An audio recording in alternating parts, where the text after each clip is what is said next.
자, 선생님 돌아왔습니다. 저기 한 10분 정도 그 질문 좀 받고 그리고 이제 진행 또 할게요.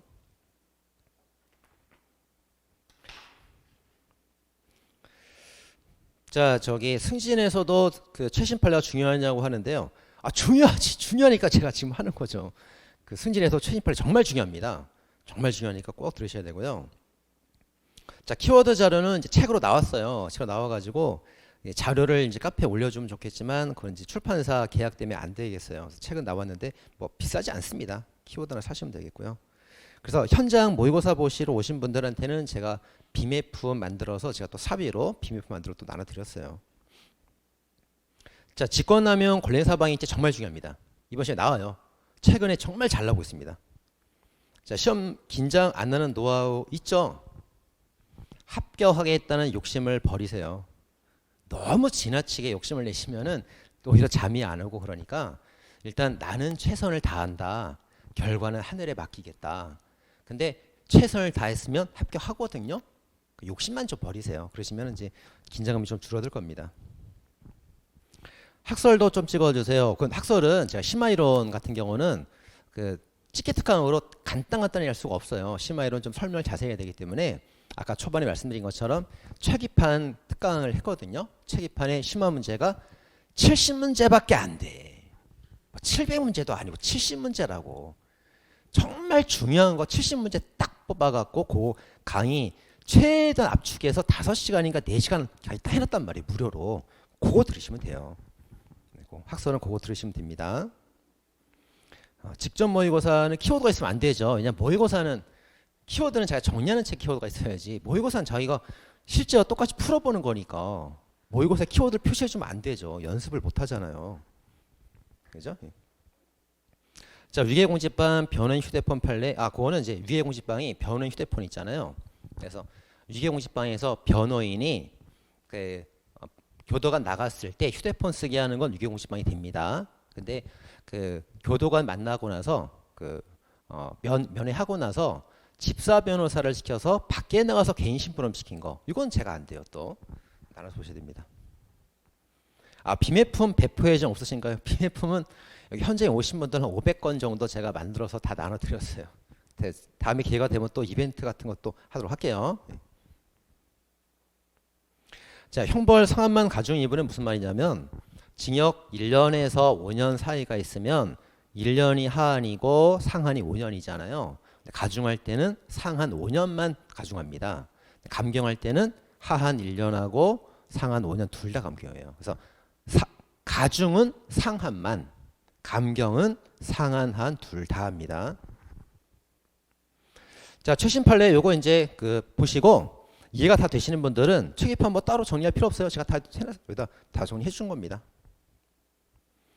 그럼요. 주거침입이랑 주거침입 강간죄에서 강간죄와 주거침입 경화법이라는 판례가 나왔냐고요? 나왔지. 아까 그거 폭행하고 나서 화장실 들어가 간음한 거 그 판례예요. 그거. 지금 예를 든 게 그 판례입니다. 판례. 자, 키워드가 이제 키워드 스토리 4.1 맞습니다. 그거 맞고요. 자, 교수님 잘생겼다는 말은 태어나서 처음 들어봅니다. 이제 태어나서 처음 들어봤어. 자, 그리고요. 보름의 기적, 그럼요. 보름의 기적 가능합니다.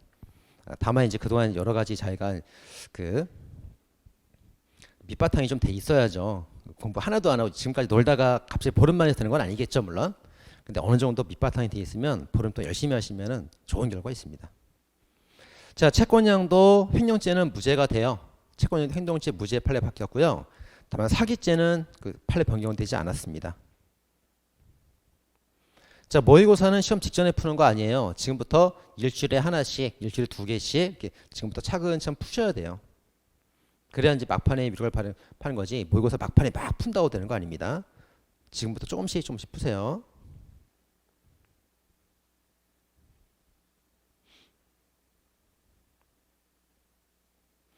그렇죠. 여기 공부 엄청 부족한 학생분들 많네. 그죠? 다 부족하죠. 왜냐면 다 시간이 부족하니까.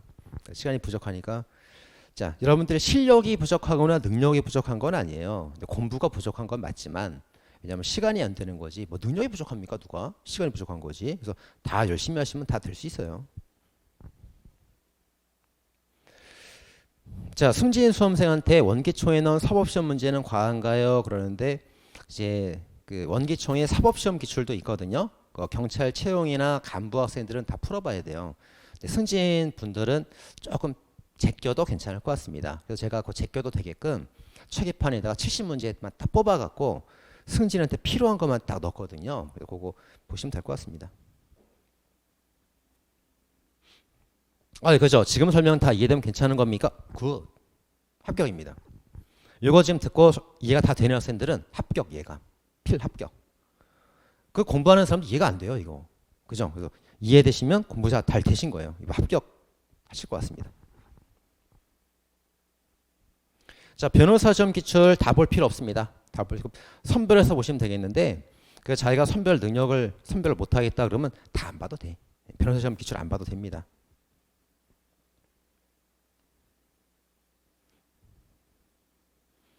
그래서 이제 여러 뭐 형사과도 있고 티오도 감소되고 있고 제가 그거는 뭐라 답변 드리기 힘들 것 같고요. 그죠? 키워드 체인 너무 좋습니다. 그렇죠? 그 키워드에 선생님이 혼을 갈아도 만든 문제집이에요. 정말 제가 그 키워드가 한 글자 한 글자 다 의미가 있고 제가 다 워드 쳐서 만든 거예요. 그래서 그 키워드가 처음 뭐 대충 공부 안 하고 보면은 이게 뭐야? 그럴 수 있는데 공부 좀 하신 분들한테는 정말 그 키워드가 비법이지. 남들 모르는 나만 비법. 나만 합격하는 교재요, 그게. 그냥 남들은 몰라. 그걸 모른다고 그 가치를. 근데 그 키워드 가치를 알아보는 분은 공부가 되신 분이거든요. 그럼 그분은 나만 합격하는 거야. 나만. 남들은 모른다고. 그러니까 잘 간수하시고 잘 정리하셔가지고 합격하세요. 제가 이제 경찰 간부 강의를 한 18년 정도 했단 말이에요.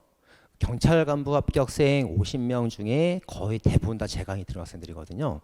근데 그분들 다 키워드로 합격했어요. 다. 그래서 그죠? 그래서 그거 좋습니다.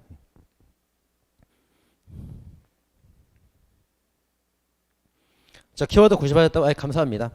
뭐 키워드 저기 구입하셨다고 뭐 좋죠. 왜냐하면 제가 뭐 키워드 구입하시면은 제 어떤 열정이나 사실은 제가 책을 많이 쓰잖아요. 많이 쓰는데 키워드만큼 열정을 제일 많이 쏟은 책이 없어. 그죠? 그래서 보시면 아실 겁니다, 아마. 그래서 키워드가 이제 한 40페이지 되는 그 책 안에 형법의 모든 게 다 때려박았어. 없는 게 없어. 40페이지 안에. 그래서 키워드만 보셔도 합격할 수 있어요. 자, 정리 최고고 예, 좋습니다. 자, 김원호 선생님 강팬입니다. 자, 인하동에서 그 말씀하셨는데, 저도 팬입니다. 저도 지금 모니터로 보고 있습니다. 정말 보고 있어요.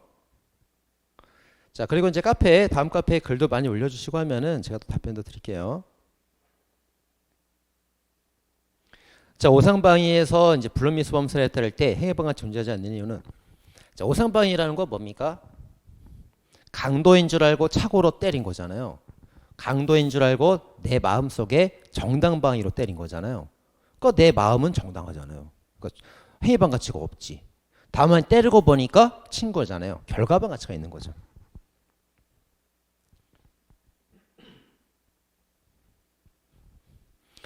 저 홍보해 주신다고 감사합니다.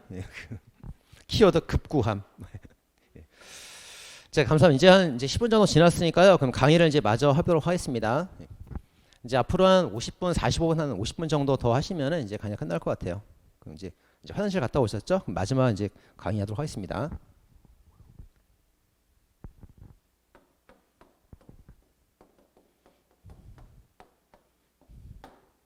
자, 이제 강의 시작합니다. 현실 갔던 분들 다시 돌아오시고요. 자, 시작하도록 하겠습니다. 자, 이제 명예훼손죄인데요. 자, 명예훼손죄에서 이것도 잘 나오죠. 학교폭력범은 접촉금지. 학교폭력범이 A예요, B예요? 정확한 이름을 모르죠. 그죠? 그래서 피해자가 특정이 안 돼 있기 때문에 피해자가 없으면 명예훼손죄 성립하지 않아요. 자, 그다음, 세월호 사건 때 그 박근혜 대통령이 방에서 17시간 동안 마약했대. 보톡스 했대. 근데 의혹이죠. 자기 생각입니다. 명예훼손이 아니에요. 자기 생각을 말한 겁니다. 무죄가 됩니다. 자, 전파 가능성 굉장히 중요하죠. 이거 이번 시험에 나온다고. 이거 보세요. 나오나 안 나오나. 이거 굉장히 중요한 나옵니다. 이거. 자, 전파 가능성 이론.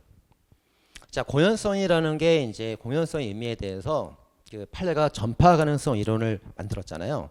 근데 전파 가능성 이론이 첫 번째 기출. 자, 공연성이라는 거는 형법이랑 특별법이랑 의미가 같아요, 달라요? 같은 겁니다. 형법의 공연성이나 특별법의 공연성이나 똑같은 거예요. 그래서 다르게 적용된다 그러면 틀린 거예요. 똑같이 적용된다가 맞는 겁니다. 자, 그다음에 이 공연성은 구성 요건이죠. 구성 요건이니까 범죄 구성 요건이니까 자증이 아니고 자유로운 증명이 아니고 엄격한 증명 대상이에요. 이렇게. 그래서 엄격하게 증명을 해야 되기 때문에 이 전파 가능성의 가능성이라고 이제 붙어 있는데 그러면 한 7, 80% 가능성이면 되는 거 아니야? 가능성? 그런 단순한 가능성이 아니고 아주 높은 가능성을 말하는 거예요. 개연성. 90%, 99% 이상 높은 가능성, 개연성을 요구하게 되는 겁니다. 이거 잘 틀려요, 학생들. 그래서 단순 가능성이 아니고 개연성까지 요구한다는 거 맞는 질문이에요, 이거. 맞는 질문. 자, 다음. 그래서 전파할 가능성이 있었는데 실제 전파가 됐냐 안 됐냐 이거죠. 이거는 적극적 사정이 아니고 소극적 사정으로만 보게 됩니다. 소극적 사정으로만. 자, 무슨 말일까요? 자, 갑이 이제 A한테 친구한테 어떤 X에 관한 험담을 얘기를 한 거예요. 자, 그래서 이제 검사가 이 사람을 기소했습니다. 기소해서 이게 이제 공연성이 있다고 기소를 한 거죠. 그래서 전파 가능성이 있다. 그래서 이제 명예손치가 된다 기소한 겁니다. 자, 근데 이제 이 사람이 뭐라고 주장하냐면 아니 전파 가능성이 없습니다. 제가 말을 하는 이 A는 저랑 정말 친한 친구이기 때문에 제가 한 말을 어디도 옮기지 않습니다. 얘는 나랑 친한 사람입니다. 숨겨주러 갈 겁니다. 전파 가능성이 없습니다. 이렇게 말했단 말이에요. 자, 그러면 이제 판사가 검사는 전파할 가능성이 있다고 그러지. 근데 얘는 전파 가능성이 없다고 말하고 있지. 그럼 어떻게 해야 돼? 일단은 검사 말을 믿어줘요. 그래서 전파할 높은 개연성은 있다. 근데 또 얘 말도 정말 친한 관계라면은 전파 가능성이 없을 수도 있단 말이죠. 자, 그럴 때 이제 알아보는 거예요, 판사가. 그래서 이제 말을 전해드린 얘가 실제로 전파한 경우가 있나 없나 알아보는 거죠. 네, 전파한 경우가 없어. 아무한테도 진짜 말 안 했어.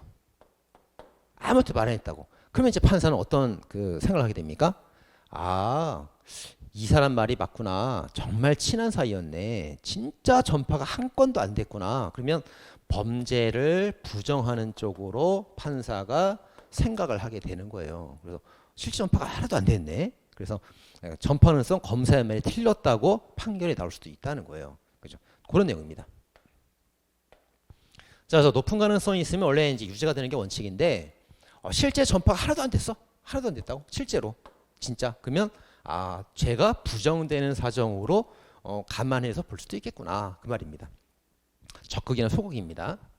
자, 그 다음에 이제 전파 가능성은 항상 뭡니까? 판례는 객관설이죠. 객관적 입장에서 판단을 해줘야 되고 그 말을 하는 사람한테 듣는 사람한테 실제 전파 회사가 있었냐, 실제 결과가 생겼냐 그런 건 따지지 않습니다. 왜 그렇죠? 추상적 위헌범이잖아요. 추상적 위헌범. 그래서 결과 필요하지 않습니다. 근데 요거랑 헷갈리는 게 또 뭐냐면 추상적 위헌범인데 구체적 사실의 적신이 있어야 되는 거예요. 선생님 이거는 구체적 위헌범이잖아요. 달라. 그래서 위헌범의 정도는 추상적 위헌범이고 사실적시의 정도는 구체적이어야 됩니다. 요거 잘 헷갈립니다, 학생들.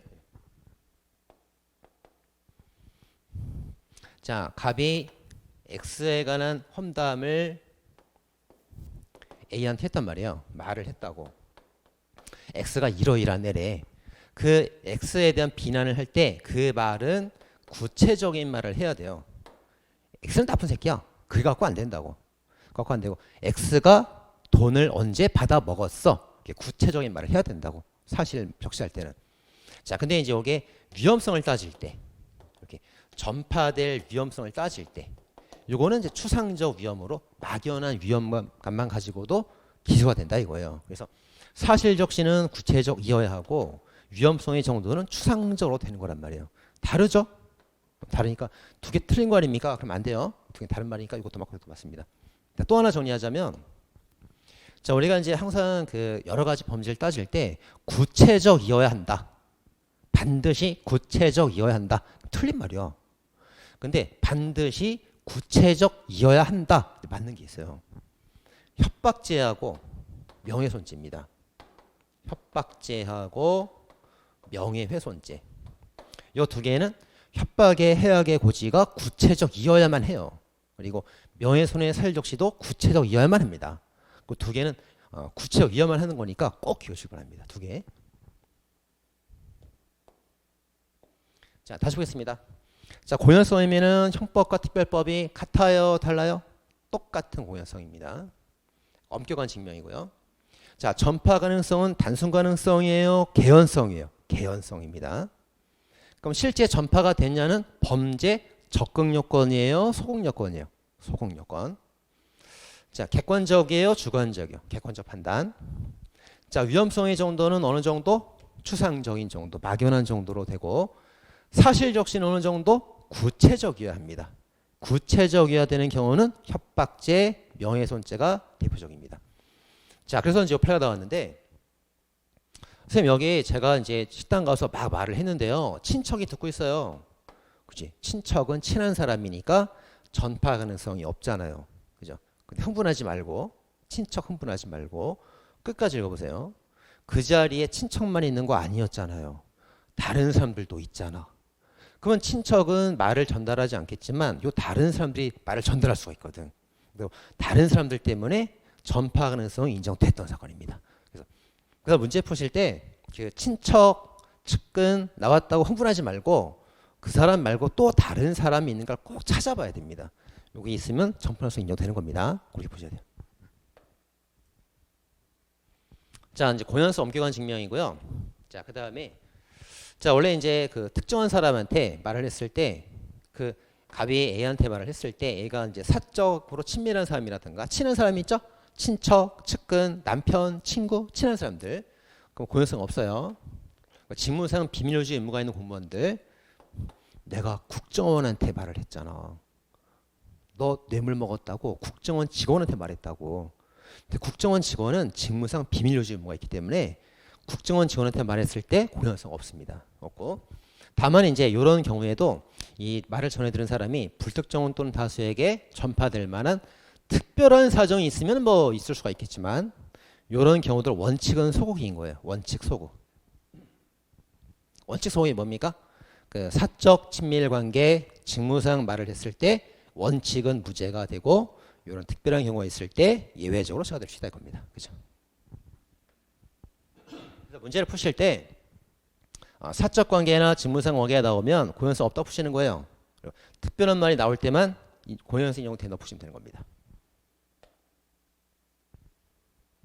자, 이번에 이제 모욕죄 나옵니다. 그 우리 모욕죄는 우리 경찰 쪽에서 정말 좋아해요. 정말 좋아합니다. 자, 이제 모욕죄가 성립하는 경우들이 있는데, 자, 똥꼬다리 옛날 판이잖아요. 이거 시험에 나왔어요, 최근에. 듣보잡, 순경새끼. 그 다음에 요번에 이거 나온다고. 어용 앞잡이. 이런 친일파 앞잡이 새끼. 이거 시험에 나옵니다. 모욕죄입니다, 이거. 시험에 나와요. 이거 꼭 기억하셔야 되고요. 자, 그 다음에 이제 모욕죄가 안 되는 것도 다 정리해야 돼.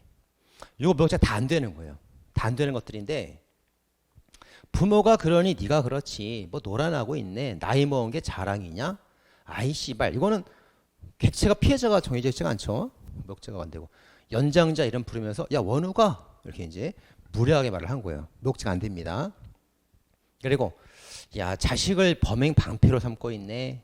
이런 한심하고 불쌍한 인간. 이런 기레기. 기레기가 뭐예요? 기자 쓰레기죠. 이런 쓰레기 기자. 기레기를 합니다. 이런 기자 쓰레기. 그리고 단체 채팅방에다가 아이 또라이 새끼 올렸단 말이에요. 그리고 페이스북에다가 악의 축. 넌 악의 축이야. 넌 철면피야. 파렴치야. 양두구륙이야. 극우 부패 세력이야. 양두구륙이 뭐예요?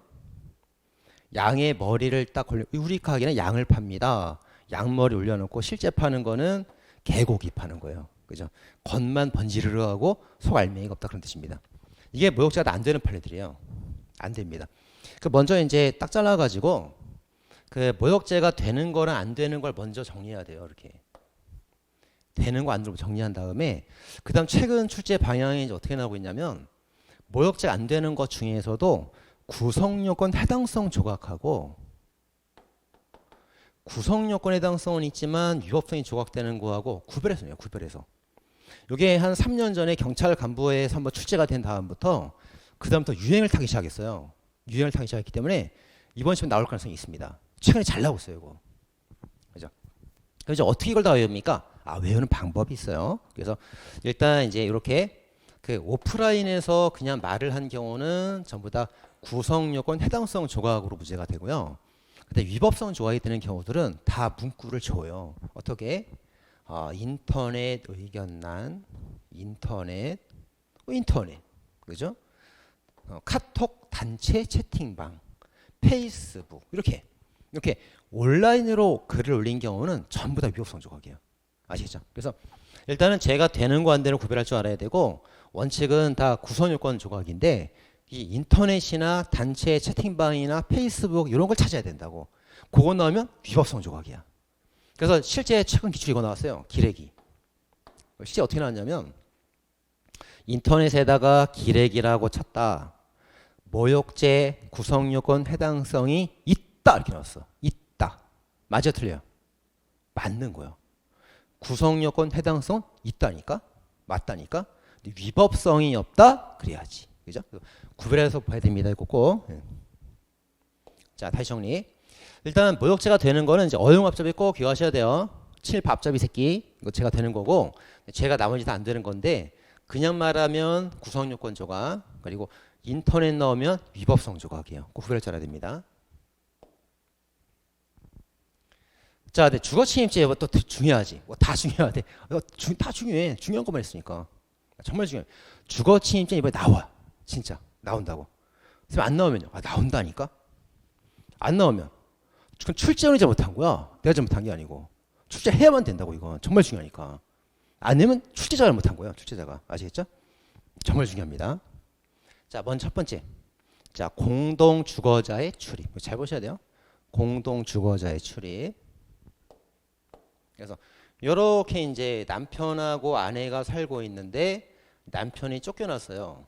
이 새끼야 나가. 돈도 못 벌고. 쫓겨났어 이렇게 남자가. 그럼 같이 사는 사람이 쫓겨났잖아요.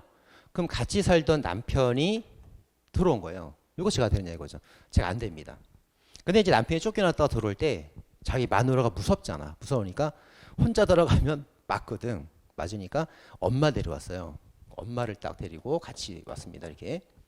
그래서 이제 부인이 문 안 열어주겠지. 안 열어주니까 문을 막 부수고 들어간 거예요. 막 문을 따고 부수고 들어갔습니다. 그래서 이제 엄마랑 들어갔단 말이죠. 자, 그럴 때 이제 이거 전원위치로 판례가 바뀌었죠. 자, 남편하고 아내가 같이 살고 있을 때에는 상대방이 들어오는 거를 참아야 될 의무가 있다. 그래서 공동 거주자 중 한 사람 남편이 쫓겨난 다음에 집에 들어갔을 때 제가 안 된다.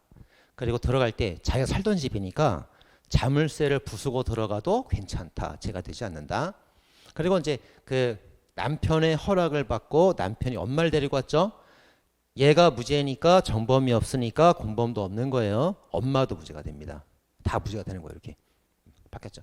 자, 이제 비교되는 판례가 두 개가 있습니다. 어떤 판례가 있냐면 함께 생활하던 사람하고 헤어진 여자 판례가 있어요. 지금 공동 거주자라는 거는 룸메이트라던가 부부간의 관계를 말하는 거고 여기서는 이제 A하고 B하고 함께 생활하다가 지금 헤어졌단 말이에요. 둘이 애인으로 동거하다가 헤어졌단 말이에요. 헤어졌으면 그건 B가 혼자 사는 집이기 때문에 A가 함부로 들어가면 안 되는 거예요. 그래서 자, 일정 기간 함께 살았다는 이유만으로 봐, 들어가는 것도 봐. 베란다를 통해 몰래 들어가잖아 이게. 제가 듭니다. A과 헤어졌는데 꼭 A랑 헤어지면 문제가 되는 게 뭐냐면 요 남자가 그 헤어질 때 옛날 애인일 때 얘가 비번을 알고 있어. 그 비번을 몰래 들어온다고 이놈이. 그래서 항상 남친과 헤어지면은 비번을 바꿔야 되는 거예요. 그 비번을 갖고 들어와지 이렇게. 그죠? 제가 되는 겁니다. 자, 포인트 정리해 볼게요. 자, 공동 거주자 중 하나가 들어갈 때 무죄다. 부셔도 무죄다. 엄마도 무죄다. 근데 함께 생활하다 헤어진 사람은 들어갈 때 죄가 되는 겁니다. 구별하셔야 돼요. 자, 그 다음에 이거는 뭐냐면 공동 거주자의 승낙을 받고 들어간 거예요.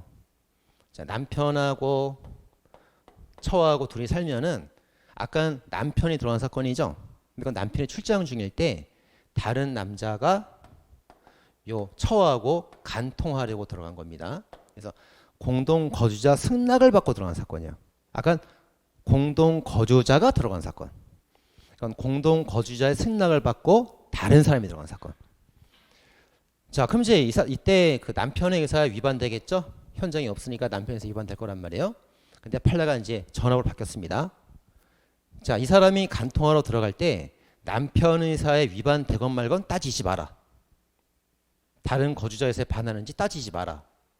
들어갈 때 여기 현실적으로 거주하던 처가 현실 승낙을 하지 않았느냐. 그리고 들어갈 때 담을 넘어 들어갔어요? 부수고 들어갔어요? 몰래 들어간 거 아닙니다. 초인종 누르고 반갑게 맞이해 주니까 통상적 방법으로 들어갔단 말이에요. 그럼 객관적 방법으로 따지기 때문에 그 남편 의사에 반한다 하더라도 봐, 현관 출입했잖아요. 이렇게 현관으로 당당하게 제가 성립하지 않습니다. 자, 그래서 이제 이렇게 들어간 경우 제가 되지 않아요. 근데 또 이제 헷갈리는 게 이거는 또 헷갈리면 안 돼요. 자, 강간범을 남편으로 오인하고 여자가 화장실 문을 열어준 사건이 있죠. 그래서 이것도 문 열어뒀잖아요. 아, 근데 이거는 강간을 하려고 처가 다른 남자한테 반갑게 문을 열어준 거야. 들어오라고. 근데 이거는 남편인 줄 알고 문을 열어줬는데 보니까 강간범이야. 엉뚱한 놈이라고. 그러니까 못 들어오게 막았는데 지가 때려서 들어왔다. 때려서. 자, 이거는 통상적 출입이죠. 이건 강간하려고 폭행으로 들어왔잖아요. 다르다고. 이건 수단이 불법하다고. 이거 제가 되는 겁니다. 그래서 이 판례가 변경됐다고 그래서 이것도 변경됐다 그러면 안 돼요. 변경되지 않았고 최근에 출제가 또 됐어요. 이거. 그죠? 같이 비교해서 봐야 됩니다. 자, 이 판례도 바뀌었습니다. 이 판례도 굉장히 중요한 판례죠. 자, 옛날에 이제 음식점에 일반적 출입이 허용된 장소에 뭐 도청기 설치하러 들어갔을 때 죄가 된다고 봤었잖아요. 근데 이제 요새는 그 의사에 반한다 하더라도 이거 고려하지 말고 통상적 출입이라면 주거 침입죄 안 된다. 이것도 판례가 바뀌었습니다. 자, 그다음에 이제 관련된 판례가 하나 또 있어요. 뭐가 있냐면 자, 이렇게 마트가 있습니다. 이렇게 마트가 있고 이제 마트 사장이 이렇게 순찰을 돌고 있어요. 자, 근데 여기 이제 갑이랑 을이랑 이런 노조원들이 피켓을 들고 따라다니면서 사장님 나빠요. 우리 전환 배치하지 마세요. 임금 올려주세요. 하면서 얘가 이제 마트를 돌아다니고 있는데 사장 절절 따라다니면서 피켓으로 계속 말하는 거야. 사장님 나빠요. 사장님 나빠요. 그러고 있단 말이에요. 그래서 이제 여기 노조원들에 대해서 검사가 뭐라고 기소했냐면 주거침입죄하고 업무방해죄로 기소를 했어요. 이런 사건이 나왔습니다. 근데 둘 다 성립하지 않았습니다. 자, 왜 그러냐면 지금 마트에 들어올 때 이 사장은 노조원들이 들어오길 원치 않습니다. 사장 의사에 위반됐단 말이에요. 하지만 몰래 들어온 게 아니고 정문으로 당당하게 출입했단 말이죠. 출입 방법이 객관적이라서 주거침입죄 안 됩니다. 또한 업무방해죄 성립하지 않았는데 지금 이 사장이 하는 거는 이제 마트를 돌아다니면서 음식물이 잘 있나를 살펴보는 거란 말이에요. 근데 뭐 옆에서 떠들었다고 그래갖고 살펴보는데 큰 지장은 없었단 말이죠. 그래서 업무방해도 성립하지 않았습니다. 자, 마트 매장 안에서 노조 간부들이 피켓을 들고 지점장과 임직원을 절절 따라다니며 강제 전환 배치, 지방으로 전환하지 마세요. 이렇게 금지 따라다니는 말을 했단 말이죠. 그때 통상적 출입 방법이라서 주거 침입 안 됐고요. 그 다음에 요 매장 안에서 일을 보는 거 크게 방해된 바 없다. 둘 다 안 돼서 제가 안 된 사건이 있습니다.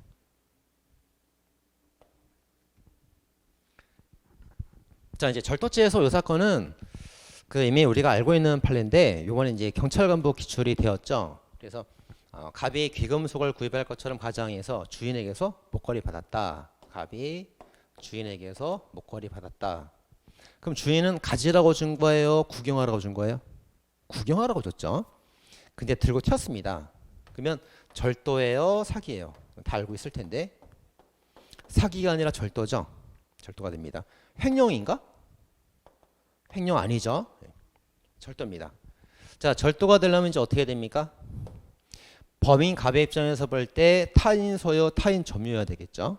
타인 소유, 타인 점유. 그래서 얘가 주인이 구경하라고 준 거에 불과하기 때문에 이 귀금속은 주인의 소유이면서 주인이 점유하고 있다고 봅니다. 만약에 이걸 갑의 점유라고 그러게 되면은 타인 소유, 자기 점유면 횡령죄가 나오거든요. 그게 안 되거든. 그래서 주인 소유, 주인 점유, 타인 소유, 타인 점유가 되어야만 절도가 되죠. 그래서 여기 심에 나왔습니다. 그래서 갑의 점유다 그러면 안 돼. 횡령 이게? 뭐 믿고 맡겼나? 잠깐 보라고 준 거지. 그래서 주인의 점유를 침해해서 절도가 된다 해야 됩니다. 자, 주의하셔야 되겠습니다. 자, 이제 사기죄입니다. 이것도 잘 나오던 판례죠. 자, 학생의 연구원들에게 개별적 지급, 이거 나왔죠? 의사와 능력 없이. 그럼 사기죄 고의가 있는 거잖아요. 그래서 처음부터 고의로 연구비를 삥땅 쳤죠? 받아서 이제 꿀꺽 먹었습니다. 아니, 연구원한테 안 준다는 말을 왜 안 했어? 부자기한 기망으로 봤습니다. 사기죄가 된다고 봤죠. 자, 이 판례 주의하셔야 됩니다. 자, 은행에 대출금을 신청하면서 계약서상 매매 대금을 허위로 부풀려서 이제 대출받은 거예요. 자, 허위로 부풀렸으니까 사기친 거 맞죠? 사기죄 맞습니다.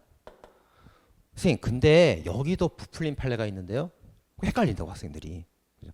이건 다른 판례예요. 최신 판례인데 다른 판례입니다. 자, 이 사건은 뭐냐면, 자, 주택건설 자금을 대출받으면서 그 아파트 부지에 관한 매매 가격을 부풀린 사건이에요. 다르죠. 자, 부지 땅이 있죠. 이렇게 주택 건물이 있죠. 그러면 이제 대출은 어디에 대해서 받는 겁니까? 주택을 만드는데 대출을 받고 있죠. 그럼 주택에 관한 어떤 신청을 따로 하지 않고 땅에 관한 신청을 거짓말로 기망해서 제출한 거예요. 아니, 주택건설 자금인데 왜 땅에 관한 계약서를 주냐고. 그래서 부지에 관한 계약 가격하고 주택건설 자금 간에 아무 인과관계가 없어요. 그거 제가 되지 않습니다.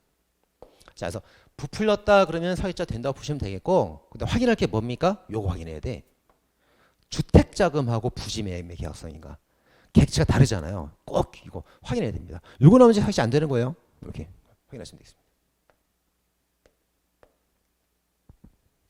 자, 이것도 잘 나오는 거죠. 국가적 공공적 법익을 침해한 것만으로는 사기죄가 아니다. 그래서 뭐 세금을 포탈했다거나 세금 포탈 사기죄 아닙니다. 국가적 법익 침해가 되는 거죠.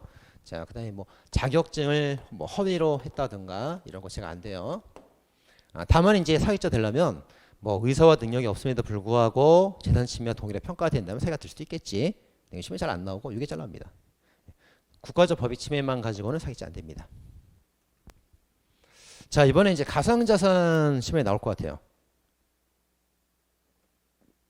자, 비트코인 이번에 시험 나옵니다.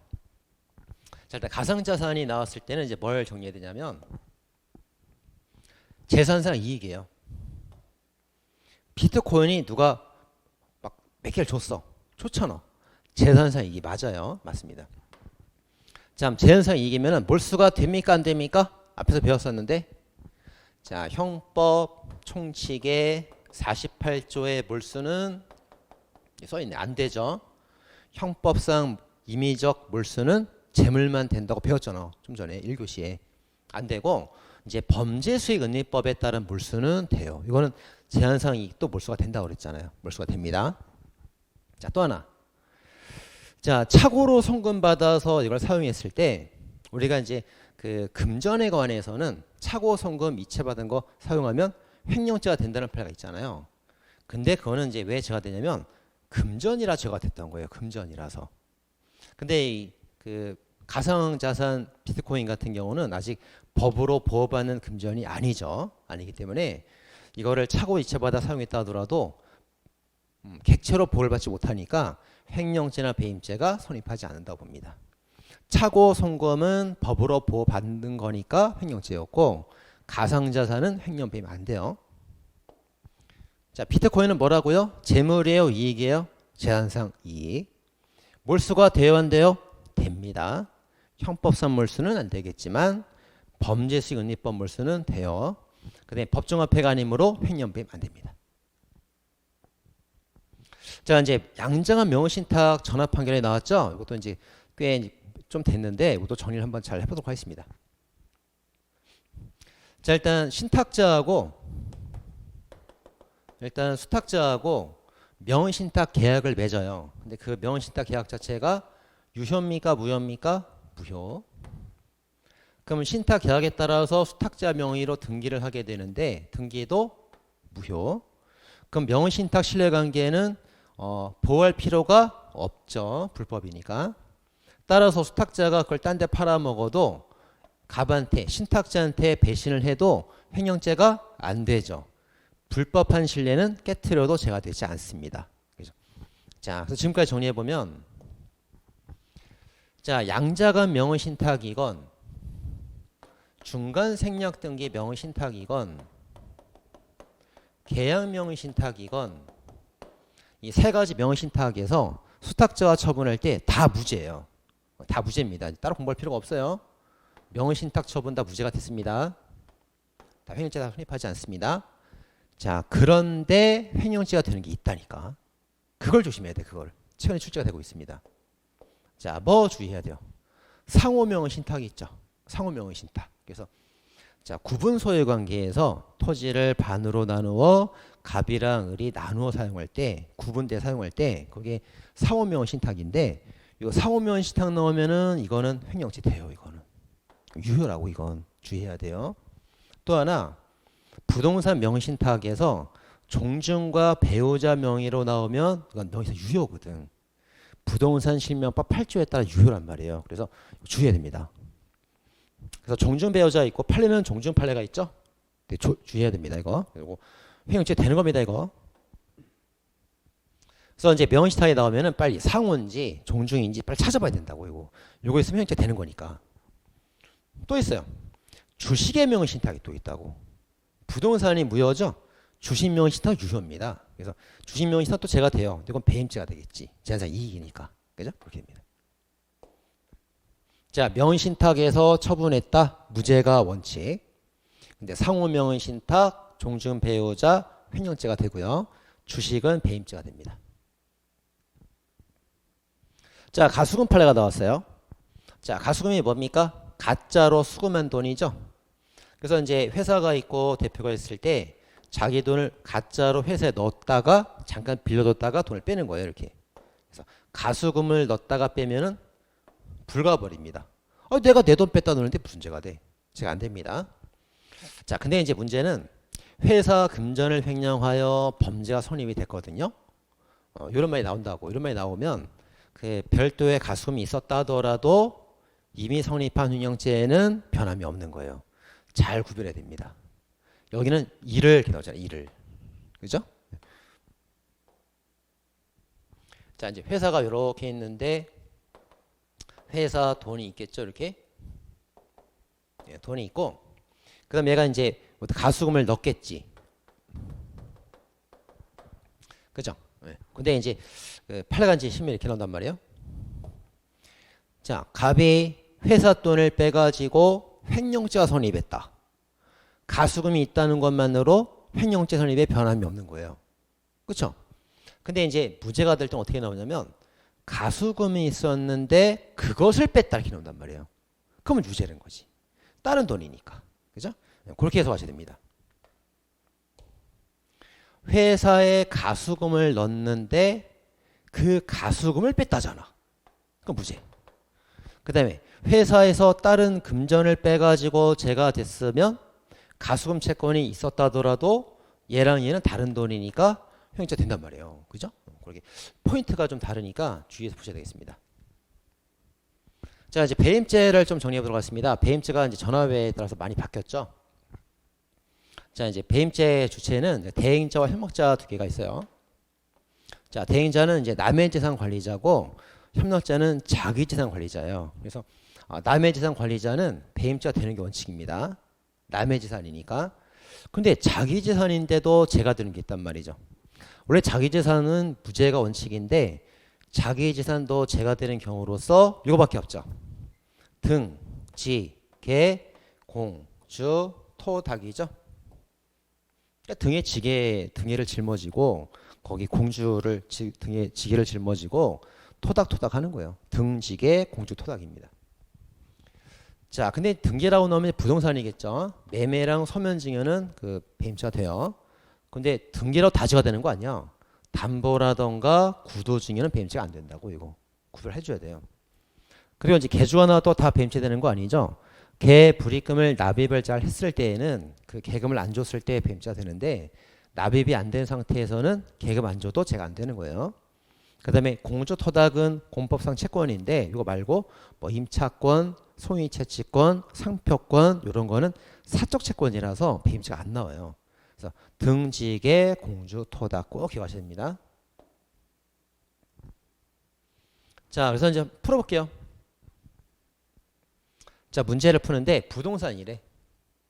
그럼 이제 계약 형식을 봐야겠죠. 매매래. 부동산 이중매매 배임죄 돼요. 그다음 증여래. 증여는 서면인가 구도인가 봐야 되죠. 서면 증여래. 배임죄가 됩니다. 자, 그리고 이제 담보 제공이래 또. 자, 담보 제공일 때에는 담보를 제공한 채무자의 처분이 있고요. 담보권자인 채권자 처분이 있어요. 구별할 줄 알아야 된다고. 그래서 이번에 이제 판례가 바뀐 게 담보 제공 의무를 가진 채무자의 처분은 다 무죄로 판례가 다 바뀌었죠. 그리고 이제 채권자의 처분에 한해서 부동산은 배임죄, 그다음에 동산은 횡령 절도가 됩니다. 그래서 자기가 보관하다가 처분하면 횡령이고, 그다음에 채무자가 가지고 있는 걸 훔쳐오면 취거 이런 표현 나오면 훔쳐오면 절도가 돼요. 자, 그리고 나머지 뭐 동산 매매 이런 건 다 무죄입니다. 도식도 다 무죄가 되죠. 그죠? 그러니까 죄가 되는 걸 잘 정리해서 보셔야겠습니다. 자, 그럼 이제 문제 하나 풀어볼까요? 자, 이제 먼저 뭘 봐야 됩니까? 주식이네. 주식. 자, 주식은 뭘 해도 무죄야. 뭘 해도 무죄. 자, 그 다음 뭐지? 아, 수분양권이구나. 수분양권을 매도했대요. 부동산 매도 아니잖아. 그럼 무죄. 그죠? 자, 다음에 부동산 나왔는데 저당권 설정이래요. 아, 그럼 봐야 돼. 부동산은 채무자인지 채권자인지 봐야 된단 말이에요. 둘 다 배임죄가 되니까. 그죠? 자, 채권자는 배임죄가 되니까. 근데 보니까 채무자래. 아, 다행이네. 채권자였으면 배임죄가 됐을 텐데. 채무자죠. 그럼 무죄. 자, 부동산도 담보 나왔죠? 근데 채무자잖아. 채권자면 배임죄인데. 그러니까 채무자니까 무죄. 자, 자동차 저당권 나왔습니다. 이건 자동차 저당권은 채무자건 채권자건 다 무죄. 네, 공장 저당권 담보 나왔어요. 채무자 나왔죠? 무죄. 자, 주식 양도 담보 나왔습니다. 이건 다 무죄. 그렇죠? 그래서 이제 여러분들이 이 표를 딱 정확하게 딱 기억을 해주시고, 그다음 이제 독해 문제예요. 독해. 그래서 주체가 누군지, 무엇을 어떻게 했는지, 매매인지, 증여인지, 담보인지, 채무자인지, 채권자인지 그걸 빨빨 풀어야 된다고. 빨빨 파악해서 맞춰야 됩니다. 자, 한 번 더 해보겠습니다. 자, 부동산 담보인데, 담보권자야. 이건 배임죄잖아요. 배임죄. 그러니까 동산 양도 담보인데 채권자잖아. 그럼 죄가 돼야지. 근데 처분했대. 횡령죄. 처분했대. 횡령죄. 취고 훔쳐왔대. 절도지. 훔쳤다니까. 그죠? 자, 채권자 나왔습니다. 담보물. 근데 이제 이 채권자가 나온 경우에도 주의할 게 하나가 있죠. 채권자가 이제 요럴 때 그 변제기가 경과한 다음에 또 채권자라도 담보권 실행 처분은 또 무죄란 말이에요. 그죠? 그래서 그 담보가 나오면 채권자인지 채무자인지를 다 보고 채무자가 주체면 다 무죄고요. 채권자가 주체면 죄가 돼요. 부동산은 배임죄, 동산 처분은 횡령죄, 훔쳤다 절도죄 이렇게 됩니다. 근데 채권자가 나와도 변제기 경과 후 담보권 실행 나오면 이것도 무죄란 말이에요. 그죠? 그 정도만 잘 정리하시면은 여긴 안 틀립니다. 절대 틀리지 않습니다. 자, 다음 이번에 이제 배임수재죄 더 중요한 판례가 나왔죠. 자, 타인 사무 처리자가 나왔습니다. 자, A라는 타인의 사무를 갑이 처리하고 있어요. 그래서 이제 어떤 사람한테서 부정한 청탁을 받았고요. 근데 돈을 받는데 자기가 돈을 받아도 되고 제3자한테 돈을 주게 해도 되는 거예요. 제3자한테. 그렇죠? 그래서 타인 사무 처리자 갑이 타인 A의 일을 하는 처리자 갑이 자기가 돈을 받아도 되지만 제3자로 하여금 받게 해도 죄가 됩니다. 근데 이 제3자의 사무 처리에만 타인은 포함되지 않습니다. 이 문구가 제일 중요하죠? 자, 일을 맡긴 타인 A하고 돈을 취득하기 위한 제3자 B라고 한다면 B하고 다른 거잖아요. 다른 거죠? 그래서 A는 제3자 될 수 없어요. 자, 그래서 이제 이런 표현 나왔죠. 자, 언론사 기자 갑이 유료기사 청탁을 받고, 이건 부전 청탁이 맞습니다. 그러니까 신문 보면은 이 약효의 효능이 정말 끝내줍니다. 막 신문 기사인 줄 알았더니 광고야. 그게 유료 광고 기사거든요. 그래서 그거 내달라 부전 청탁이 맞아요. 맞는데 만약에 이제 이 기자가 돈을 직접 받았다거나 자기 엄마한테 돈을 받게 했다면 제3자한테 죄가 될 수 있겠죠. 근데 이 사람은 이제 언론사를 위해서 일을 하는 사람인데 언론사 계좌로 돈을 주겠다는 거예요. 그럼 언론사를 위해 일을 하는 사람이 언론사한테 돈을 가게 했으니까 언론사한테 충성한 거잖아. 배신이 아니잖아요. 그죠? 그래서 여기 돈을 받는 제3자의 언론사 타인은 포함되지 않기 때문에 배임수가 성립하지 않게 됩니다. 이거 굉장히 중요한 판례였죠? 자, 작물제 본번 판례가 최근 판례가 나왔습니다. 볼게요. 자, 외국에서 이제 행한 재산죄인데 외국에서 이게 남의 거야, 자기 거야. 소유권 기속은 그 나라법에 따라 판단하는 거예요. 근데 형법상 범죄가 되는지는 그 나라법이 아니고 우리나라 형법대로 판단합니다. 자, 그래서 자, 캘리포니아에 차량이 있는데 그 차량을 A한테서 갑이 가져다가 우리나라 가져왔단 말이에요. 그럼 이 차량이 A 거예요, 갑의 거예요? 그거는 준거법, 캘리포니아 주법에 따라서 소유권을 따지는 겁니다. 리스회사 소유란 말이에요. 남의 거라는 거죠. 자, 그래서 이걸 갖다 처분했을 때 미국에서는 뭐 죄가 될지 안 될지 모르겠지만 우리나라 법에 따라서 횡령죄가 되니까 죄가 되는 거예요. 그래서 이거는 횡령죄로 취득한 물건이니까 작물이 인정된다는 거예요. 자, 다시. 자, 외국에서의 작물범의 본범에서 작물죄 본범의 작물이 된 걸 따질 때 소유권은 외국법에 따라서 그리고 형법상 죄가 되는지는 한국법대로 하는 겁니다. 소유권은 중국법, 범죄 여부는 한국법. 그게 중요한 거예요. 자, 이번에 손괴죄 중요 판례 많이 나왔죠. 자, 건물에 계란을 막 던졌습니다. 이거 금방 물로 닦을 수 있죠? 손괴가 아니에요. 근데 건물 외벽에다 스프레이를 막 뿌렸어요. 낙서. 그 건물 외관이 침해됐죠? 손괴가 됩니다. 근데 도로 바닥에 뿌리면 비가 오면 다 닦여 나가는 거잖아요. 손괴가 안 됩니다. 그 다음 최근에 판례 또 나왔는데 그 석축이 있고 그 돌이 요렇게 세 개가 있었습니다. 자, 거기다가 이제 빨간색 스프레이를 가지고 빨간색 아카 있죠? 칙칙이로 화살표를 딱 끊고 이렇게 요 정도라면 손괴가 또 아니다는 표현이 나왔어요. 나왔고, 자, 그 다음에 이제 차량이 이렇게 있었는데 차량 앞이랑 뒤에다가 철근 콘크리트를 이렇게 놨어요. 차가 움직일 수가 없게 됐죠. 자, 강요죄 돼야 한대요. 아까 봤던 건데 사람을 때린 게 아니므로 강요죄는 아니다. 근데 차를 움직이지 못하게 했으니까 손괴죄는 된다 이거예요. 손괴죄 됩니다. 그 다음 최근 기출, 옛날 판례인데 최근 또 기출된 게 뭐가 있냐면 그 포도주 원액이 부패했습니다. 쓸모가 없죠. 근데 아직 쓸 수가 있어요.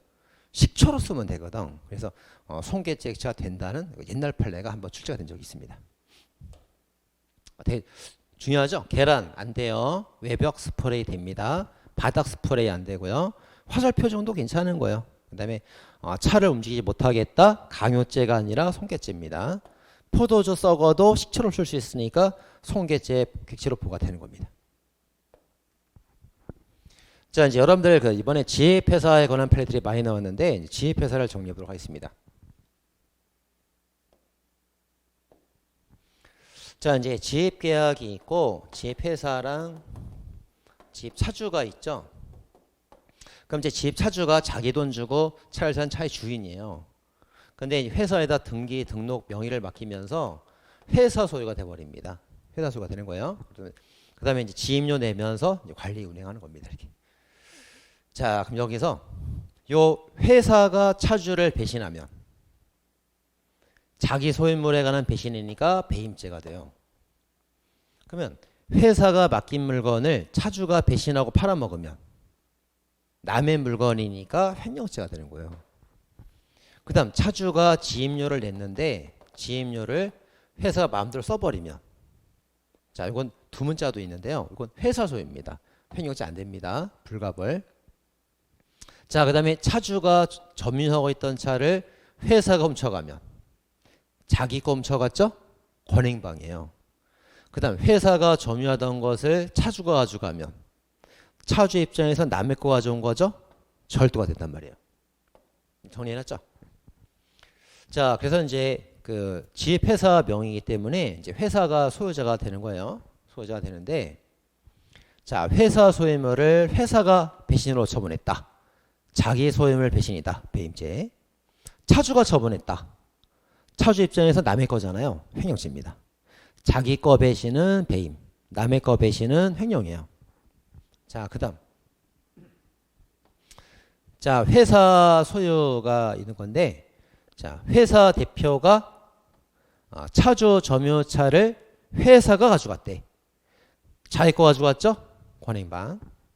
차주가 가져갔대. 차주 입장에 남의 거죠? 자, 회사가 가져가면 자기 거 가져가니까 권행방이고, 차주가 가져가면 남의 거 가져왔으니까 절도가 됩니다.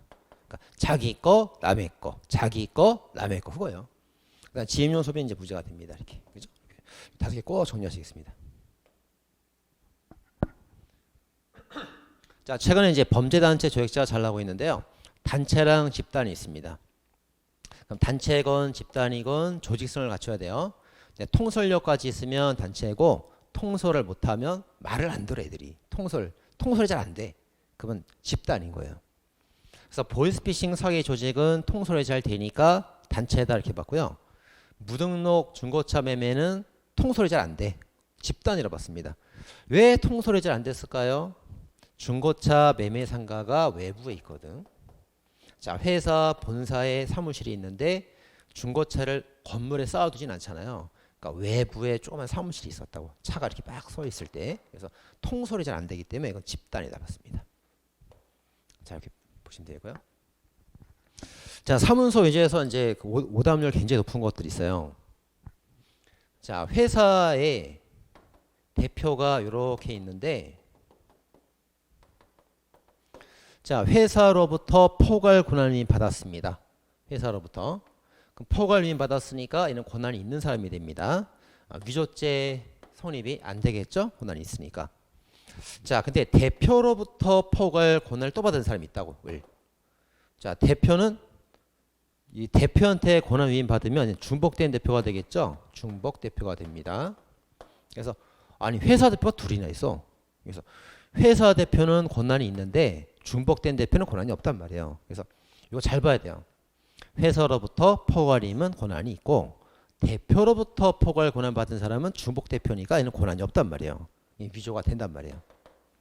근데 또 대표로부터 구체적 위임 받았다 그러면 또 권한이 있는 거란 말이죠. 이렇게 세 개 잘 구별하셔야겠습니다. 자, 그다음 또 이제 위조랑 변조가 최근 기출에 떴는데 이거 또 많이 헷갈릴 수가 있습니다.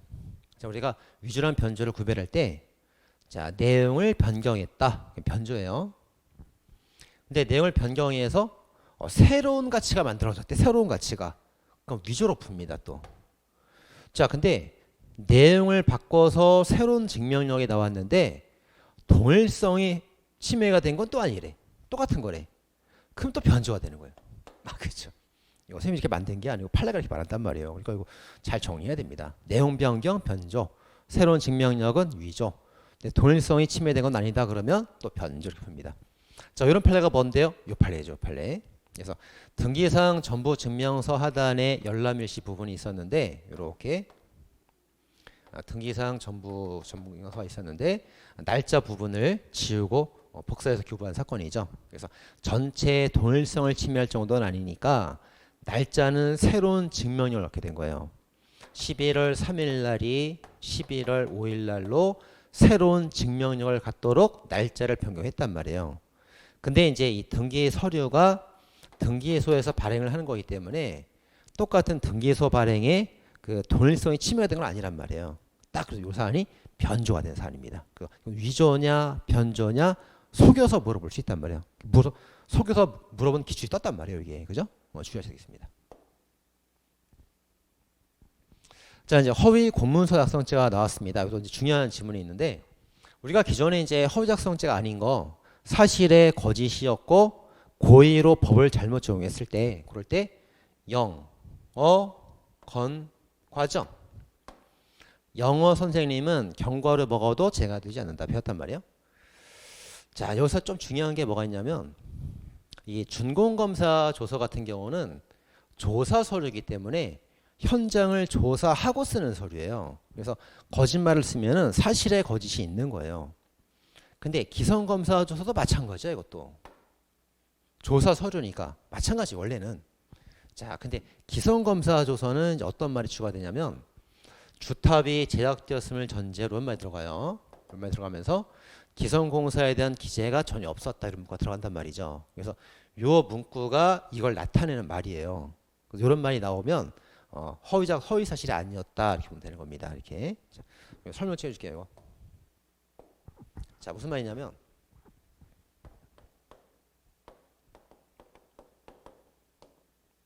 자, 이제 기존에 이미 공사가 끝난 거를 검사해서 조사 서류를 꾸미는데요.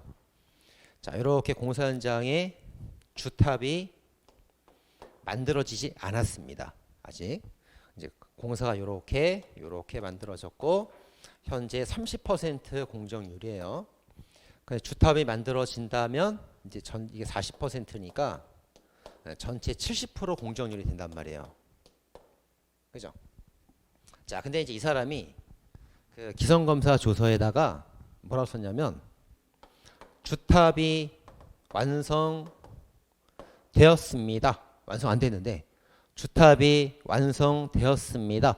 이러면 거짓말이야 이건. 이건 허위작성이 된단 말이에요 이건. 그죠? 근데 이 사람이 조서에다가 주탑이 완성되었습니다라고 쓴 적은 없어요. 그런 말 쓴 적 없다고. 그럼 뭐라고 썼습니까? 현재 공정률이 30%이니까 주탑이 완성된다면 전체 공정률은 70%가 될 겁니다. 이렇게 썼다고. 주탑 완성을 이걸 쓴 게 아니고, 그죠? 그 말입니다, 이게. 그래서 주탑이 완성됐다고 쓴 게 아니고 완성된다면 그걸 전제로 해서 전체 70% 공정률이 됩니다라고 썼다고. 그러니까 사실에는 기재는 없잖아요. 그거 안 되는 거예요. 또 하나, 이 허가서들은 그 사실 확인 기능이 없어요. 그래서 허가했다고 해서 허위 작성죄는 아니란 말이에요, 원래. 근데 그럼 농지 허가는 왜 제가 되는 겁니까? 얘는 농지 허가서가 제가 되는 게 아니고 이걸 허가서와 관련된 현장 출장 복명서가 이게 제가 되는 거예요. 현장 가서 보고 들은 걸 쓴 거잖아, 이게. 이게 허위 작성인 거예요, 이게. 아시겠죠? 자, 결론입니다. 준공검사 조서는 허위 작성이 돼요. 기성검사 조서는 안 됩니다. 영어 건과는 안 되는데 농지허가 복명서는 되는 거예요. 잘 정리하셔야겠죠. 자, 다음에 공전자 기록 부실 기재자가 있습니다. 이것도 잘 나오는 판례죠. 저희가 이제 범죄 목적이래, 사기를 칠 목적이래. 그래서 허위로 회설립 등기를 마쳤대. 자, 이제 등기를 먼저 하고 설립하는 경우도 있고 설립을 먼저 하고 등기하는 경우도 있단 말이에요. 순서는 상관없거든. 그래서 이 등기 부분에 대해서는 죄가 되지 않는다. 다만 선생님 범죄 목적이라는데요. 사기죄는 처벌해야겠지. 사기죄는. 근데 요 죄는 성립하지 않는 겁니다. 그죠? 그래서 범죄 목적이라 하더라도 부실기죄는 성립하지 않는 거예요. 자, 이제 행사죄 판례가 또 나왔습니다. 자, 위조죄가 안 되면 행사도 안 되죠. 위조가 돼야 행사도 되는 거 아닙니까? 그래서 자, 인감증명서 용도란에다가 한글을 오려 붙였대요. 오려 붙이는 건 위조가 아니죠. 그러니까 이거를 행사했더라도 행사죄도 성립하지 않게 됩니다. 이건 뭐 기존에 있던 판례고요. 자, 다음에 이제 공문서 부정행사죄에서 중요한 판례가 나왔습니다. 이건 이제 기존에 있던 판례죠. 자, 이때 공문서라는 게 면허증, 신분증을 말하는데 면허증, 신분증 돼요, 객체가. 근데 그거를 이렇게 사진 찍은 파일은 객체가 되지 않습니다. 주의하셔야 되고요. 그 다음 요게 이제 최신 플랫 또 나왔어. 최신 플랫 또 나왔습니다. 자, 장애인 자동차 표지 있죠? 장애인 표시. 자, 이걸 가지고 이거 사용할 권한이 없는 사람이 이걸 가지고 장애인 전용 주차 구역에다가 주차를 한 거예요. 그럼 권한도 없이 장애인 표시를 장애인으로 썼잖아요. 호치가 되는 겁니다. 자, 근데 이 사람이 이런 표시를 단순히 자동차에 그냥 뒀대. 갖다 뒀대요. 갖다 둔 것만으로는 제가 성립하지 않는 겁니다. 이렇게. 그렇죠? 자, 볼까요? 자, 차가 이렇게 있습니다. 자, 근데 갑은 장애인이 아니고 권한이 없어요. 근데 자기 자동차에다가 장애인 표지를 갖다 붙여놨어요. 이렇게 붙여놓은 것만으로 제가 돼야 한대요. 부정행사가 안 된다고. 그것만 갖고는 안 되고 언제 제가 되는 거예요? 이렇게 붙인 상태로 장애인 구역에다가 주차를 할 때 그때 제가 되는 거예요. 그때 아시겠죠? 네, 그렇게 그런 판례입니다. 그러니까 단순 비치 갖고 제가 되는 게 아니고 주차를 해야 부정행사가 된다 이겁니다. 그죠? 되게 중요한 판례죠. 자, 그리고 이제 이번에 국가적 법익에서 중요한 게 직권남용죄 굉장히 중요합니다. 국가적 법에서 직권남용죄가 찍는 거예요. 자, 일단 직권남용 권리행사방해죄에서 직권남용하고 권리행사방해는 별개 요건이죠. 하나만 있으면 제가 되지 않습니다. 두 개 다 있어야 제가 되는 거예요. 자, 근데 이제 여기서 의무 없는 일을 시켰다 할 때 여기에 대한 플랜인데, 자, 공무원이 직권을 남용해서 A한테 이거 좀 해라 지시를 했단 말이에요. 지시를 했는데 요 A가 사인이야. 경찰이 사인한테 명령을 내릴 권한이 없잖아요. 그러니까 사인한테 지시하는 거는 무조건 의무 없는 일 강요가 되는 거예요. 자, 근데 공무원이 공무원한테 지시했단 말이에요. 그죠? 경사가 순경한테 지시한 거예요. 공무원이 공무원한테, 부하한테. 자, 부하한테 지시했다고 그래서 야, 김순경 업무 좀 보조해. 이것만 가지고 제가 되진 않죠. 그 뭐가 제가 되는 겁니까? 자, 경사가 순경한테 법령이나 절차를 위반해서 했을 때, 그럴 때만 제가 된단 말이에요. 이럴 때면 이제 경사가 순경한테 업무 보조를 지시할 수는 있겠지. 근데 왜 갑자기 소방관한테 지시해갖고 나를 도와줘 그러냐고. 그 경찰하고 소방관 간에 어떤 법에 따른 협조 관계가 있으면 모르겠지만 그런 관계도 없는데 왜 법을 위반해서 시켰냐 이거예요. 그러면 이거 제가 되는 겁니다. 이렇게. 그죠? 그러니까 여러분들 이제 이 판을 잘 알고 있을 거예요 아마. 그래서 사인한테 하면 무조건 제가 된다. 공무원한테 하면은 단순 보조 지시만 갖고는 안 되고 위반돼야 제가 된다. 그 맹점을 노리는 기출이 떴어요 이번에. 맹점을 노리는 기출이. 그래서 어떤 기출이 떴냐면 그 공무원이 공무원한테 지시를 했는데 위법 행위를 지시했대요. 단순 위법을 지시했다고 해서 제가 되는 건 아니란 말이에요. 자, 예를 들면 경사가 순경한테 자, 한번 했냐? 야, 범인 잡아와. 남의 집에 몰래 들어가서라도 범인 잡아와. 몰래 들어가서라도 그 위법이잖아요. 그래서 위법인 걸 지시했다고 뭐 주거침입 교사가 될 수는 있겠지만 이게 직권남용죄 되지 않는 거예요. 그럼 어떻게 됩니까? 법령과 절차가 있는데 그 절차를 무시하고 시켰을 때 그게 제가 되는 거예요. 단순 위법과 구별해야 됩니다. 여기 기출됐단 말이에요 이번에. 아시겠죠? 자, 구별하시고요. 그래서 단순 위법 갖고는 안 되고 이런 말 나와줘야 됩니다. 그래야 제가 되는 거예요. 자, 다음에 이제 이 사람이 퇴임 전에 공모를 했는데 가담은 퇴임 후에 가담했어. 자, 직권남용죄는 직권이 있을 때 남용도 하는 거죠. 퇴임하면 직권 없잖아요. 직권 없을 때 가담해봤자 공범 될 수가 없습니다. 별도 같이 나왔고요. 자, 다음에 이제 직권남용죄 판례들이 쭉 나오는데 요거 이번 시험에 최근에 아주 잘 나온 것들이에요. 그래서 문제를 풀 때 팁을 좀 알려드릴게요. 자, 법무부 검찰국장, 지방자치단체장, 정보통신부 장관, 교육감, 해군 법무실장, 시장, 구청장과 주택과장 다 공무원이죠.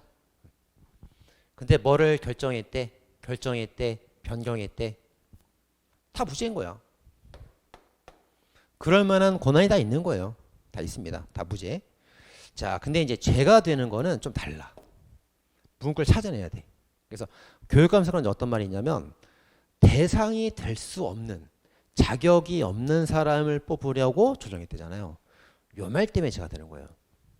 그 다음에 이것도 검찰은 해군에게 보고할 임무가 없는데 보고를 지시했으니까 요 말 때문에 죄가 되는 거예요. 또. 자, 그 다음 시장도 뭐 평점 뭐 조정 이런 거 많이 있단 말이에요. 보니까 이거는 관련 법령에서 평정 순위가 정해져 있대, 법으로.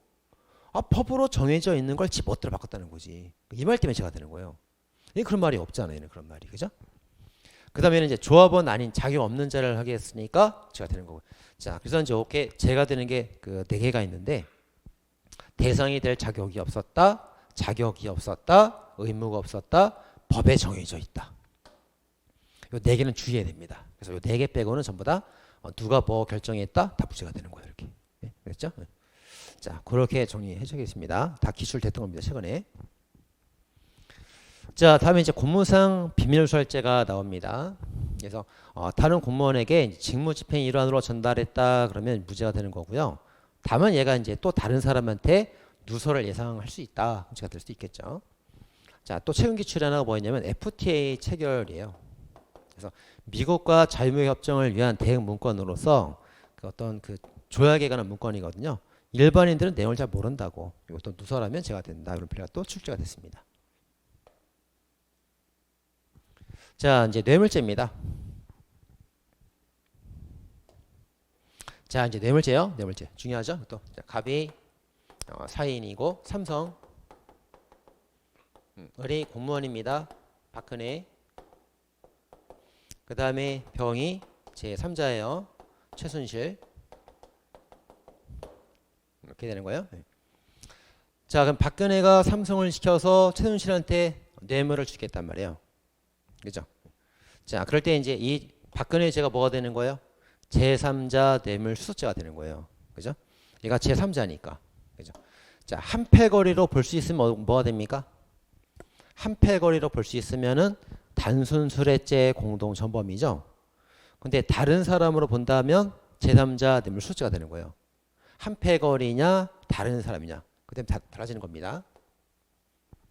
자, 그래서 자, 제3자에게 뇌물을 수수하게 한 박근혜의 죄죠.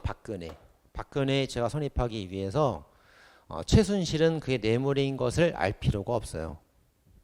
자, 근데 제3자 뇌물 수수로서 박근혜의 범죄를 병이라는 최순실이 방조했단 말이에요. 최순실이 방조해서 최순실의 방조범이 되려면 최순실은 그게 뇌물인 걸 알아야 되는 거예요. 그죠? 이거 굉장히 헷갈리죠? 주의해야 됩니다. 자, 제3자에게 뇌물을 수수하게 한 박근혜가 죄가 되려면 얘는 뇌물인 걸 알든 모르든 상관이 없다. 근데 얘가 이제 얘를 도와줘서 얘가 방조범이 되려면 뇌물인 걸 알고 받아야 방조가 된다 이거예요.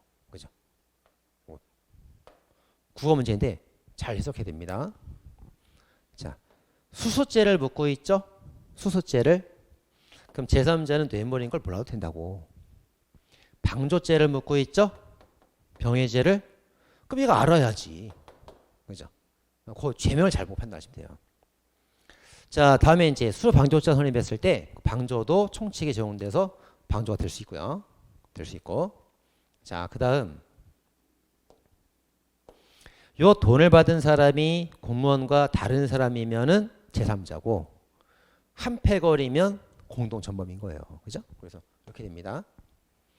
자, 공무원 이렇게 을하고 돈을 받은 병이 있는데 얘네 둘이 한패거리 관계다 그러면 죄명이 뭐가 됩니까? 뇌물수수죄. 제3자가 아니니까 단순 술해죄 공동전범 되는 거고, 그 다음에 이제 공무원하고 애가 이제 교사방조 관계래. 한패거리는 아니래. 가담한 것뿐이래. 협의의 공범이래. 그럼 제3자가 맞죠? 그럼 단순 술해가 아니라 제3자 뇌물 수수죄가 되는 거예요. 이렇게. 그죠? 자, 이건 주의를 하셔야겠습니다. 자, 세우자 판례가 있죠. 세우자 판례. 자, 뇌물 수수자 명의로 세우자 판례 적용이 됐대요. 이렇게. 자, 여기가 포인트죠. 자, 갑이 을한테 말을 해가지고 제3자한테 세우젓을 발송해 줬습니다. 세우젓. 근데 이제 발송인을 보면은 갑이 보냈다고 써 있어요. 갑이 보냈다고. 그럼 이제 받은 사람들은 아, 갑이 보냈구나. 그러면 이제 이 사람이 시켜서 보내게 된 거니까 제3자 뇌물 제공자가 될 수가 있단 말이에요. 근데 발송인의 명단이 이게 아니고 을이란 말이에요. 을. 을로 돼 있단 말이에요. 그럼 이제 병 어떻게 생각합니까? 아, 을이 보냈구나. 그렇게 알겠죠. 을이 보냈구나. 그래서 갑이 받아서 보낸 거로 본단 말이죠. 그래서 제3자로 보낸 게 아니고 그냥 뇌물 수수자가 되는 겁니다. 이렇게. 자, 여기는 정말 다 중요한 것들이에요. 자, 그 다음에 자, 또 이제 마지막 이제 거의 이제 다 왔는데 이것도 되게 중요한 판례입니다. 자, 어떤 사람이 이제 수뢰를 하고 부정처사하고 수뢰했어요. 그럼 처음에 수뢰부터 시작하겠죠. 그럼 다 합쳐서 수뢰 부정처사가 됩니다. 이렇게.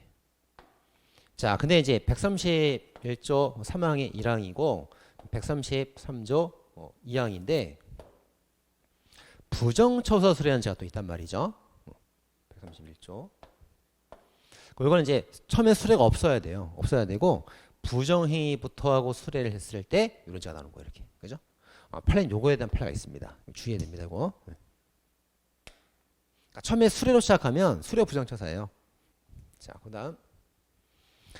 자, 사실 증명이 이제 증거 위조라는 거는 그 증거가 조작이 됐다는 건데 요 사실 증명 문서가 증거예요. 증거는 조작된 바가 없대. 근데 이 사람의 말이 거짓말이지. 그죠? 그래서 거짓말의 증거로 제출이 되었다 하더라도 문서 자체 거짓이 없으면 증거 조작은 없는 겁니다. 이거 잘 나오는 판례예요. 그다음에 이건 거의 이제 다 왔는데, 자, 이제 A가 그 공무를 집행하고 있는데 갑이 이 사람을 폭행하고 이어서 공무를 방해한 다음에 상해까지 범하게 됐습니다. 자, 이 사람은 이제 공무방해죄랑 상해죄 두 개가 되는 거예요. 자, 그럴 때 갑의 죄명을 공무집행 상해죄라고 잡으면 돼요, 안 돼요? 이런 죄는 형법에 없습니다. 없어요. 없기 때문에 뭐라고 잡아야 돼요? 공무집행 방해죄와 상해죄 상상적 경합으로 두 개의 죄를 분리해야 되는 겁니다. 이렇게 분리해야 돼. 공무방해랑 상해랑 분리해서 상상적 경합되는 거예요. 자, 근데 이제 여기서 A의 공무가 위법한 공무래. 위법이래, 위법. 그죠? 그럼 위법한 공무에 대해서 때린 거는 죄가 안 되잖아요. 죄가 안 된다고, 둘 다. 죄가 안 된다고. 안 되는데, 죄가 안 된다고. 안 되는데, 이 공무집행 방해죄는 구성 요건 해당성이 조각돼서 무죄가 됩니다. 그리고 상해에는 정당방위이기 때문에 위법성이 조각돼서 무죄가 돼요. 둘 다 무죄는 무죄인데 조각되는 게 다르죠. 최근 기출됐어요. 이것도 꼭 알고 들어가셔야 됩니다. 이제 끝났습니다. 자, 수고하셨습니다. 자, 이제 여러분들 한 2시간 정도 고생 많으셨는데, 요건 이제 한 번 더 반복해서 이제 한 번 더 들으실 때는 유튜브 올라갈 테니까 배송 높여서 들으셔도 돼요. 그리고 체계판에 심화이론이 있으니까 한 5시간이면 될 겁니다. 주말에 시간 내셔갖고 70문제밖에 안 돼요. 그러니까 꼭 포기하지 말고 쉬운 거, 뭐 구성요건과 착오랑 착오 같은 쉬운 거 꼭 나오는 거 그런 것만이라도 포기하지 말고 꼭 들으세요. 자, 쌤이 응원하도록 하겠습니다. 화이팅! 자, 시험 잘 보시고요. 화이팅!